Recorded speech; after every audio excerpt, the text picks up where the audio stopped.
sejahtera untuk kita semua. Selamat pagi anak-anak. Semoga kita selalu dalam lindungan Allah Subhanahu wa taala. Pada kesempatan ini perkenalkan Bapak, nama Bapak Apandi. Bapak di sini mengajar pelajaran bahasa Indonesia. Pelajaran bahasa Indonesia ini diajar oleh dua orang guru, Bapak dan Ibu Madiana. Bapak pada pelajaran bahasa Indonesia itu khusus membahas kesastraan. Jadi dalam bahasa Indonesia ini membahas dua hal. Yang pertama kesastraan dan yang kedua kebahasaan. Lanjut. Pada materi kita hari ini kita membahas tentang teks deskripsi. Nah, teks deskripsi pada bagian ini menentukan ciri objek, ciri isi, dan tujuan teks deskripsi. Nah, sebelum kita membahas teks deskripsi lebih lanjut, ada beberapa hal yang harus kita ketahui. Yang pertama, pengertian teks deskripsi, ciri objek teks deskripsi, ciri isi teks deskripsi, dan tujuan teks deskripsi. Lanjut. Pengertian teks deskripsi.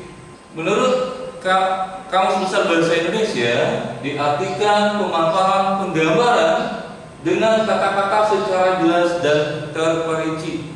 Maksudnya, teks deskripsi itu kita memaparkan atau menggambarkan sebuah objek, ya, baik itu tempat, baik itu benda, dan lain-lain. Lanjut. Ciri objek.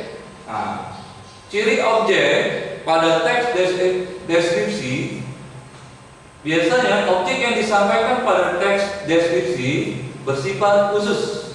Objek yang dideskripsikan bersifat personal. Misalnya mendeskripsikan tempat, benda, hewan peliharaan, dan lain-lain. Misalnya kalau kita mau mendeskripsikan ayah, misalnya, jadi ciri objek secara umumnya kita menggambarkan ayah. Misalnya ayah adalah panutanku. Nah, itu merupakan ciri objek secara umum. Oke, ya, lanjut. Selanjutnya kita membahas ciri isi teks deskripsi. Ciri isi di sini ada dua. Yang pertama, isi teks deskripsi diperincikan menjadi perincian bagian-bagian objek. Nah, maksudnya seperti ini, nah. Jadi, kalau di awal ciri objeknya kita sudah tahu bahwa ciri umumnya ayah adalah panutanku, ya. Nah, yang kita deskripsikan dari rincian menjadi perincian bagian-bagian objek ayah tadi, kita sampaikan ciri khusus dari ayah. Misalnya ayahku tampan, ayahku berkulit putih, bermata hitam, ya, dan lain-lain. Kemudian isi teks deskripsi menggambarkan secara konkret atau khusus. Nah, konkret itu secara nyata. Apa yang kita gambarkan memang sesuai dengan apa yang sudah kita lihat atau yang sudah kita saksikan. Nah, itu. Lanjut. Tujuan teks deskripsi. Nah, tujuan teks deskripsi ini, ya, kita mempelajari teks deskripsi untuk menggambarkan objek dengan cara memerinci objek secara subjektif atau melukiskan kondisi objek dan sudut pandang penulis. Nah, maksudnya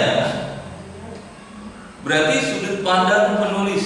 Nah, jadi bisa misalnya kita menggambarkan ayah kita.